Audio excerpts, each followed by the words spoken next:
Saludos a todos ustedes. Espero que se encuentren bastante bien. Y para el día de hoy quiero compartirles un texto poco conocido de un autor que es brillante, polifacético, muy juzgado, muy esforzado y muy entregado. Es un autor mexicano, seguramente conocido por varios, algunos profundamente, otros de oídas, otros muy poco, pero se llama José Vasconcelos. Y vamos a analizar brevemente un texto que se llama Conciencia de raza. Es un texto muy poco leído, poco conocido y además es difícil de hallarlo, al menos digitalmente. Me parece que solo se puede acceder a él de manera física en los textos que se han compilado de los artículos de José Vasconcelos. Bien, antes de entrar a analizar a fondo el texto en cuestión, vamos a ver un poco sobre la biografía de Vasconcelos, sobre su vida, para poder ubicar este texto y en ese sentido poder hilar otro tipo de relaciones y otro tipo de sucesos y pensamientos que se están dando alrededor de él. Vasconcelos, que su nombre completo es José María Albino Vasconcelos Calderón, nace en 1882, un 27 de febrero, en Oaxaca. Y él va a estudiar en la Escuela Nacional Preparatoria y en la Escuela de Jurisprudencia. Se va a titular en 1907. Hay que decir que Vasconcelos desde muy niño fue muy estudioso. Se dice que ya desde los 12 años sabía latín, español e inglés y que ya tenía afición por los clásicos como Platón, Homero, Hesiodo y los trágicos griegos. En 1909 se va a integrar al Ateneo de la Juventud, donde va a estar acompañado también de personalidades muy grandes, como Alfonso Reyes, como Antonio Caso o como Pedro Enríquez Ureña, entre otros. Igualmente, en ese mismo año, se va a integrar al Partido Nacional Antirreeleccionista, donde tenía la batuta y se proponía como candidato Francisco I. Madero. Ellos van a tener una relación muy estrecha, muy cercana, básicamente de amistad, y Vasconcelos lo va a apoyar muy fuerte, y por otra parte va a recibir de Madero bastantes ideas, bastantes pensamientos y hasta cierto punto la misma política que tenía Madero. Posteriormente se va a unir temporalmente a Carranza, sin embargo no va a estar del todo de acuerdo con él. También en ese mismo año en el cual se adhiere a Carranza, 1916, 1914 más o menos, se va a ser director de la Escuela Nacional Preparatoria.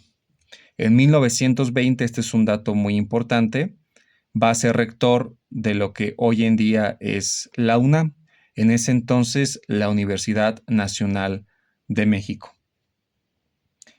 Posteriormente a estar a cargo un año en la Universidad Nacional de México, va a hacerse cargo de la Secretaría de Educación Pública. Este cargo va a durar 4 años y en esos 4 años que él va a estar a cargo, va a impulsar bastantes proyectos que tienen mucho alcance, como el arte muralista, como los libros que se distribuyen por distintas zonas de México, edificios, entre otros más. Es decir, Vasconcelos se va a comprometer de lleno a impulsar la cultura mexicana y a que llegue a otras personas. Aquí es donde se muestran y se presentan estos tres grandes artistas muralistas, que son Siqueiros, Orozco y Rivera.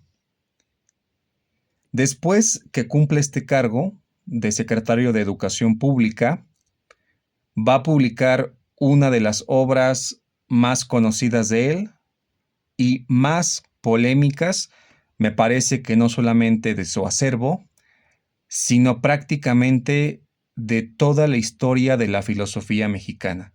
Es la obra que más he discutido, es la obra que más ha causado separaciones o divisiones de posicionamiento y es la obra que hoy en día se ha intentado quizás no acercarse por los matices que puede llegar a tener.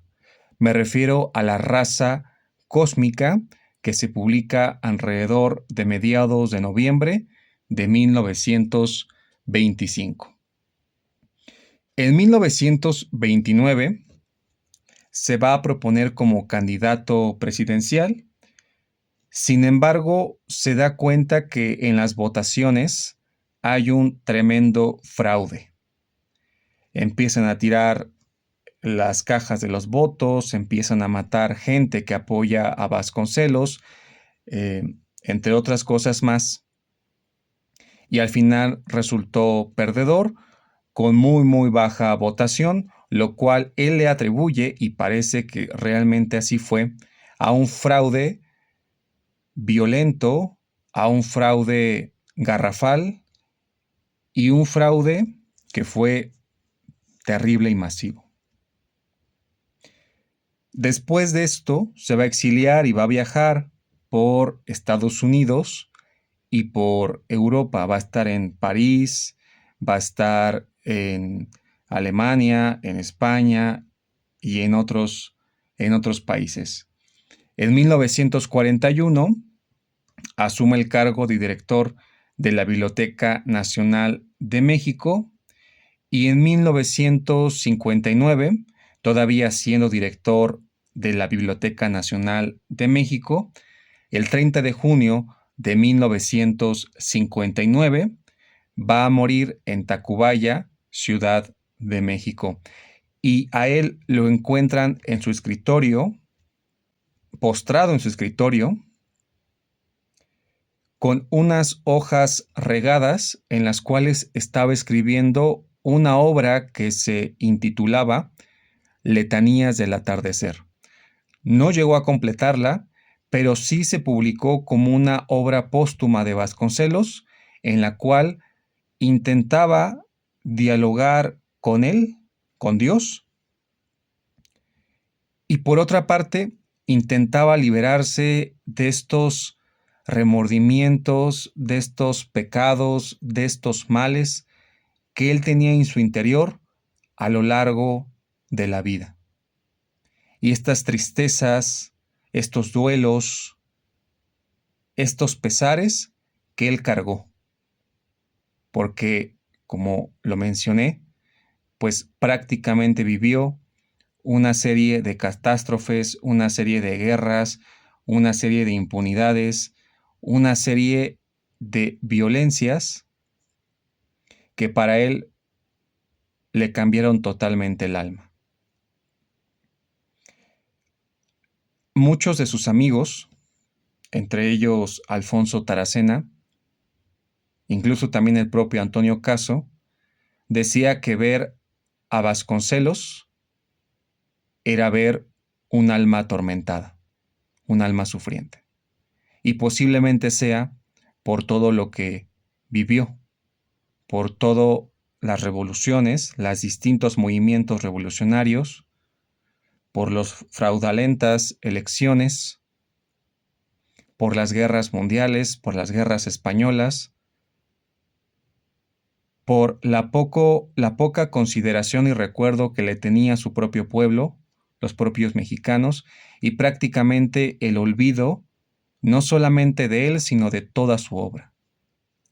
Entonces, evidentemente, Letanías del Atardecer es una forma de expresar todo ese sentimiento, toda esa carga emocional que él sentía, que él tenía dentro. Bueno, ahora sí vayamos a la obra en cuestión o al texto en cuestión, que se llama Conciencia de Raza. Y este texto, poco conocido, se publicó en 1926 en el periódico El Universal. Prácticamente mucha de la obra de Vasconcelos se va a recopilar de los artículos que él publicaba en los diferentes periódicos de ese entonces. Uno de estos es El Universal y se compila en una obra que actualmente se puede conseguir, me parece, en la editorial Trillas, que se llama ¿Qué es la revolución? En este texto de ¿Qué es la revolución? Aparece el artículo de 1926, Conciencia de Raza. El texto inicia preguntándose y cuestionando por qué hay tanta exigencia en los periódicos, en las escuelas y en general en la política, que exista, que haya conciencia de clase. ¿Por qué? Se pregunta Vasconcelos. ¿Por qué nos atormentan y nos imponen la conciencia de clase? Y además, si hay algo más amplio, algo más grande, algo más abarcador que la conciencia de clase. Para Vasconcelos, la lucha de clases y la conciencia del proletariado, la conciencia de clase, son conceptos y términos que nos han llegado a través de la divulgación de la prensa judeo-neoyorquina. Es decir, es una prensa judeo-norteamericana que de alguna manera intenta imponerse para que los mexicanos o para que los líderes de esta nueva nación o de esta nueva revolución mexicana se apodere y de alguna manera divulgue esos términos o esos conceptos. Y esa divulgación de la prensa de estos conceptos de conciencia de clase, lucha de clases, conciencia del proletariado, etcétera, para Vasconcelos hacen que no pueda existir una verdadera revolución, un verdadero cambio. ¿Por qué? Porque estamos tan atosigados de esta información y de esta prensa que no nos dejan pensar libremente, no dejan pensar libremente a los líderes revolucionarios, a los que han salido victoriosos de la revolución, del cambio social de ese México de 1920, y como no los dejan pensar, no los dejan conceptualizar y dirigir el sentido histórico que ha tenido esa revolución o esos cambios sociales en México, pues entonces se dejan determinar, dejan que otros impongan sus conceptos para que entonces pensemos desde los conceptos que se nos han divulgado por medio de esta prensa norteamericana y que llega, dice Vasconcelos, llega en las portadas, en los inicios de los periódicos mexicanos. Para Vasconcelos, esto es un terrible problema y vamos a ver por qué. Vasconcelos piensa que la conciencia de clase es una concepción contradictoria, vacía y estéril. Y ante ello, Vasconcelos propone, en oposición a esta conciencia de clase, Vasconcelos propone la conciencia de raza. Para ello, Vasconcelos primero habla y da algunos argumentos de por qué la conciencia de clase no debería estar asumida, aceptada en una nación. Y por otra parte, por qué la conciencia de raza es todavía más amplia y mejor que aceptar una conciencia de clase. Vamos entonces con lo primero. La conciencia de clase, de acuerdo con Vasconcelos,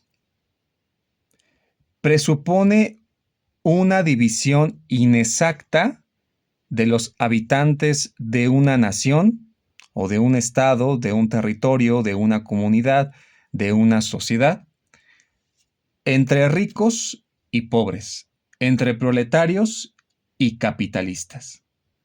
Y esta división de clase económica o a partir de la economía deja de lado o deja fuera muchos factores que también determinan los, eh, las desigualdades o las discriminaciones o las afectaciones y problemas de los habitantes.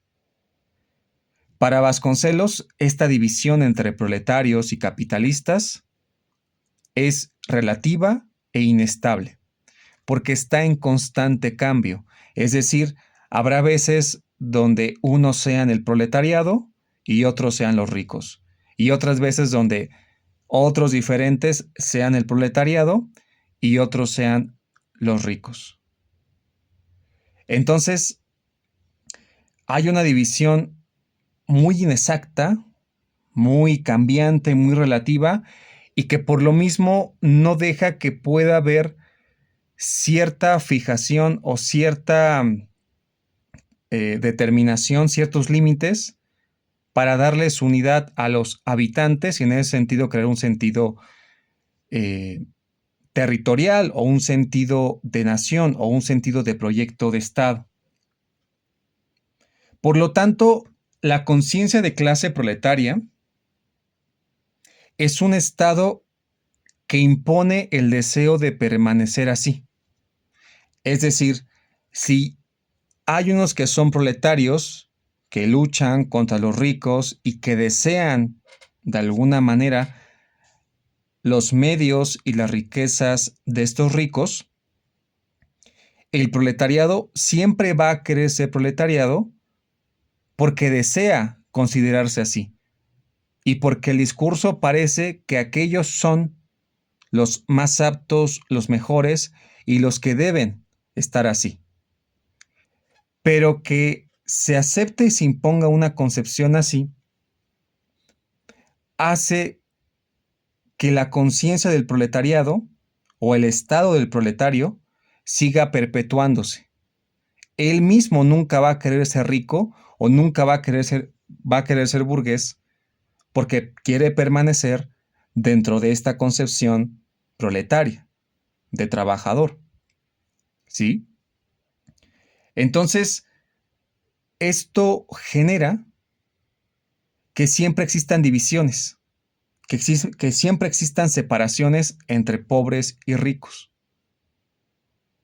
Pero lo más fuerte o lo más problemático para Vasconcelos es que esta división entre pobres y ricos o entre proletarios y capitalistas, entre ricos y pobres, no deja que en la nación pueda existir unidad, no deja que en el Estado pueda existir cohesión, porque ya de antemano presuponemos que existe una división interna que parece insuperable, porque aquel que cree, que piensa que es parte del proletariado y se siente aceptado por ello, se siente identificado con ello, va a querer perpetuar ese estado y por lo tanto siempre habrá la división entre pobres y ricos.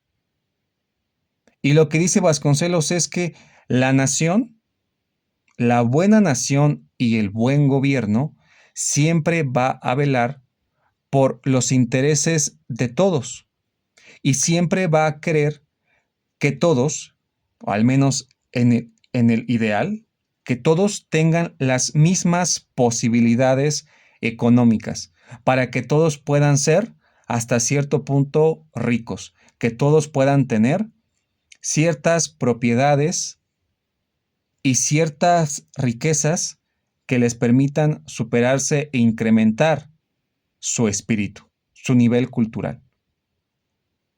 Entonces, esta concepción o esta conciencia de clase y del proletariado no permite que pueda haber un avance o pueda haber un progreso. Y Vasconcelos dice lo siguiente: la conciencia de clase es un estorbo para cualquier país que desee salir adelante, pues no se puede anhelar lo que se empieza por odiar. Es decir, no se puede desear aquello que más causa repulsión, a saber, el rico, el burgués, etc. Si creemos en el discurso de la conciencia de clase, que es un discurso que proviene de la corriente marxista, entonces empezamos a odiar aquello con lo cual queremos unirnos o queremos que nos apoye o queremos que sea más justo. Empezamos a odiar a aquellos que pueden hacer un cambio o que pueden mejorar un país. Empezamos a odiar sin conocernos, sin saber de ellos, sin saber el contexto en el cual se encuentran. Empezamos a odiar a aquel que tiene más fortuna, más riqueza o una mejor distribución de esos medios y por ende que está en mejores posibilidades que nosotros. Pero entonces, la cuestión es que esto siempre va a tener como consecuencias una serie de relaciones de odio y de repulsión.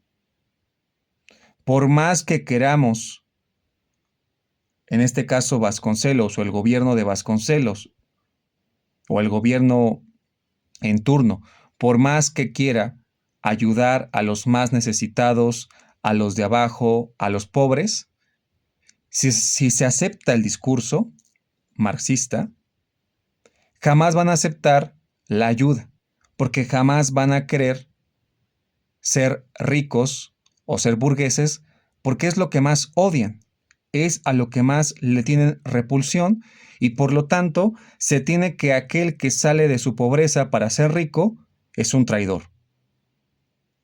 Y eso, comenta Vasconcelos, no ayuda a forjar, a crear lazos que puedan hacer progresar y hacer adelantos en una nación.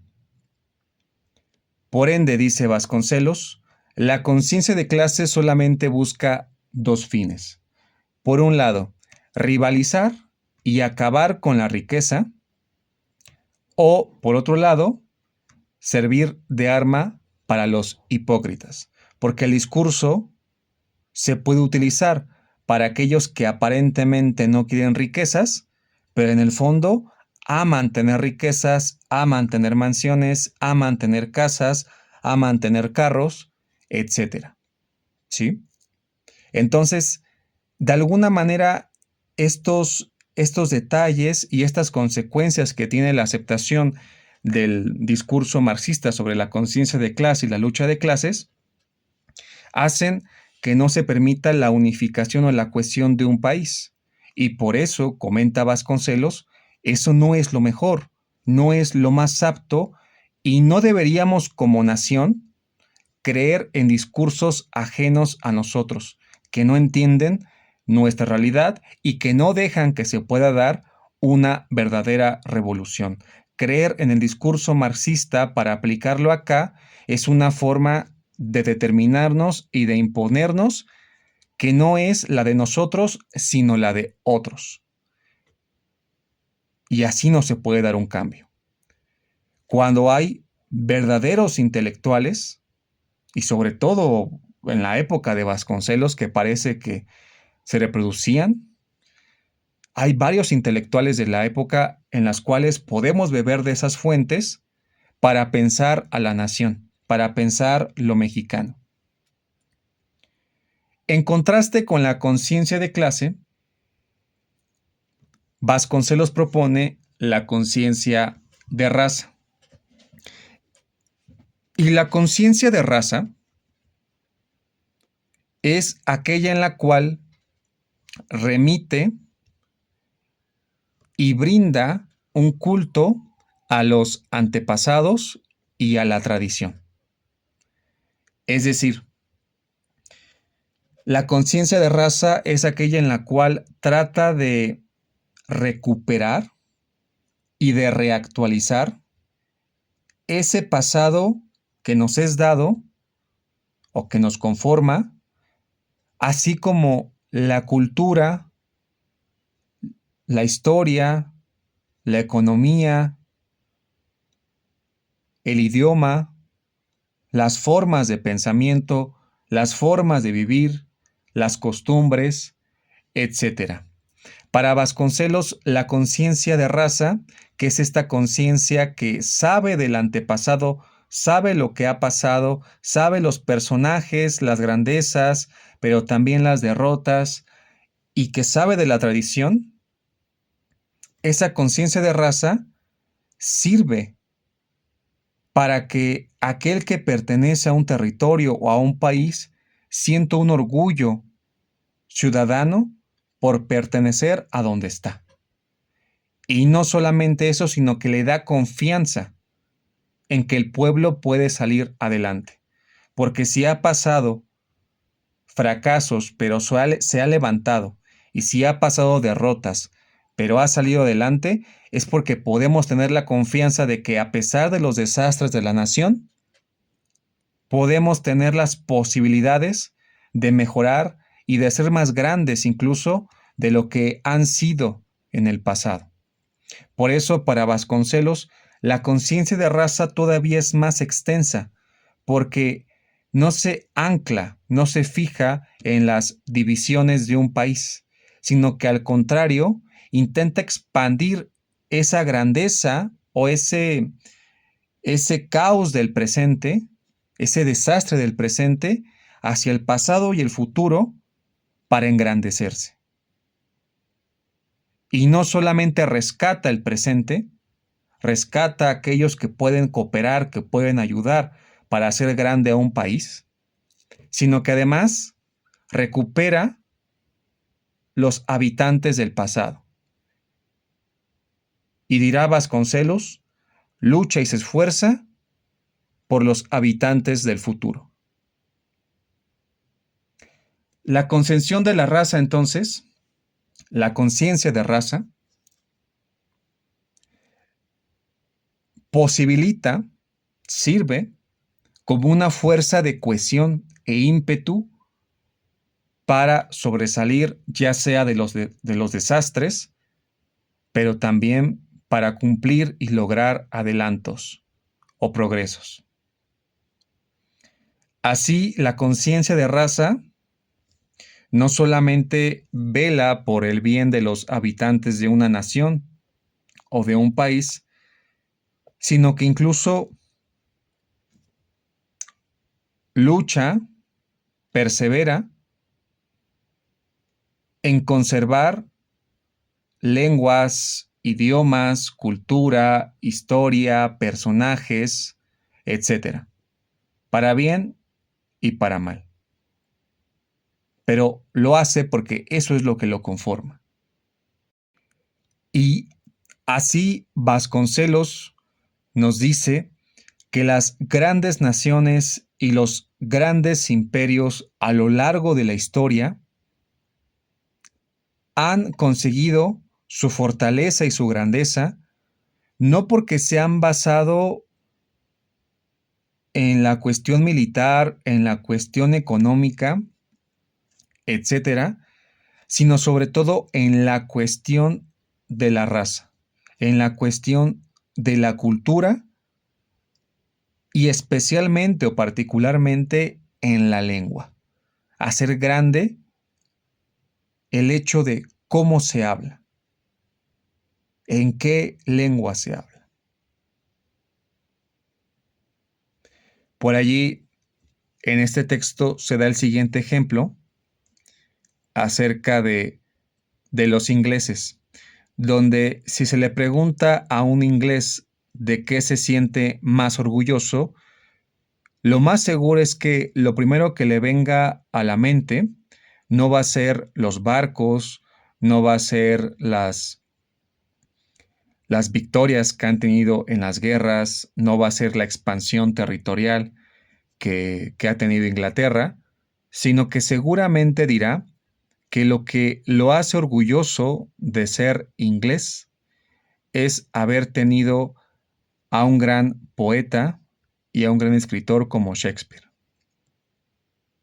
Y allí es donde se ve reflejado la cultura y la raza, al menos desde el punto de vista de Vasconcelos. Vasconcelos dirá, se puede salir fácilmente de la cuestión económica, o al menos relativamente se puede salir fácil, es decir, habrá personas que en un determinado momento se puedan volver ricos o al menos puedan tener una mayor riqueza de la que tenían antes y por lo tanto la forma en la cual podríamos asignarles una clase se vuelve un poquito más problemática y cuestionable. Pero la raza, el concepto de raza es más fijo o relativamente más fijo, porque no podemos tan fácilmente volver a un mexicano un alemán o a un inglés un mexicano. Ni tampoco, por más que podamos invertir y por más buena política que se haga en educación, jamás podemos transformar, y así lo dice Vasconcelos, jamás podremos transformar a un negro en blanco o a un moreno en un blanco. Eso es algo que nos va determinando, porque no es solamente una cuestión biológica, una cuestión racial o de genes, sino que es una cuestión cultural. El color también demarca una cuestión cultural y tiene que ver también con la cuestión de la lengua. Dado que es así, y dado que parece que la concepción de la raza puede ser más amplia,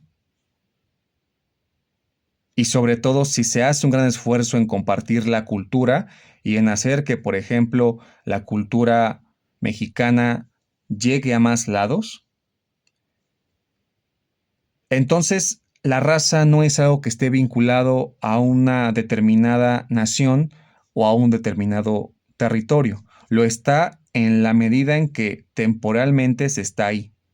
Pero hay que pensar, y lo dice Vasconcelos, hay que pensar que la raza particular que puede estar habitando en una o en otra nación también puede convertirse en algo universal. Esta raza que puede estar habitando ahorita aquí, en este momento, y que hace el esfuerzo de salir adelante de estos desastres o de estos problemas, en un futuro se puede convertir en algo universal. Y dice Vasconcelos, tratando de precisar lo que quiere decir con la conciencia de raza, dice Vasconcelos, la conciencia de raza es la conciencia de su propia significación como célula biológica dentro del vasto organismo de la humanidad. Eso es muy interesante, a la vez que puede ser problemático, sobre todo por cómo lo está diciendo en términos aparentemente biológicos. Pero es una semejanza, es una analogía. Así como hay pequeños organismos como son las células que después conforman un organismo más grande que es la humanidad, así las razas en sus particularidades, en la medida en que van avanzando y se vuelven más conscientes de la raza en la cual están y comparten, se pueden volver universal. La conciencia de la raza es entender que cada pueblo son todos los pueblos y todos los pueblos son un pueblo. Con ello, Vasconcelos entonces, aunque no lo dice explícitamente en el texto, sí podríamos decir que pensar o que dialogar, criticar, filosofar, reflexionar sobre la cuestión de la raza es de alguna forma pensar cómo se puede dar la verdadera revolución. No está diciendo que la raza sea la revolución, pero sí la conciencia de raza. Pensar ello. Para ello, es decir, para expandir y para comprender de mejor modo lo que quiere decir la raza, entre otros conceptos como conciencia, como revolución, etc., les invito a que puedan, si tienen la oportunidad, a que puedan inscribirse a un pequeño curso taller sobre la raza cósmica, donde en 5 sesiones hablaremos de varios temas que son sumamente candentes, inquietantes y delicados, como lo son la concepción de la raza, cómo la entiende Vasconcelos en la raza cósmica y cómo se entiende en su contexto. Hablaremos también si Vasconcelos tuvo alguna relación muy estrecha o no estrecha con el Tercer Reich o el Tercer Reich. También hablaremos del lema de la UNAM, por mi raza hablará el espíritu, y hablaremos también de cómo hay que entender este concepto de la raza cósmica, que ya no es la conciencia de raza, sino allí ya se propone, se plantea la concepción y la planeación de la raza cósmica. Espero que este pequeño análisis sobre la conciencia de raza les anime a participar en este curso taller, donde pues estaré muy alegre de compartir diálogo con ustedes. Me despido y muchas gracias por escucharme.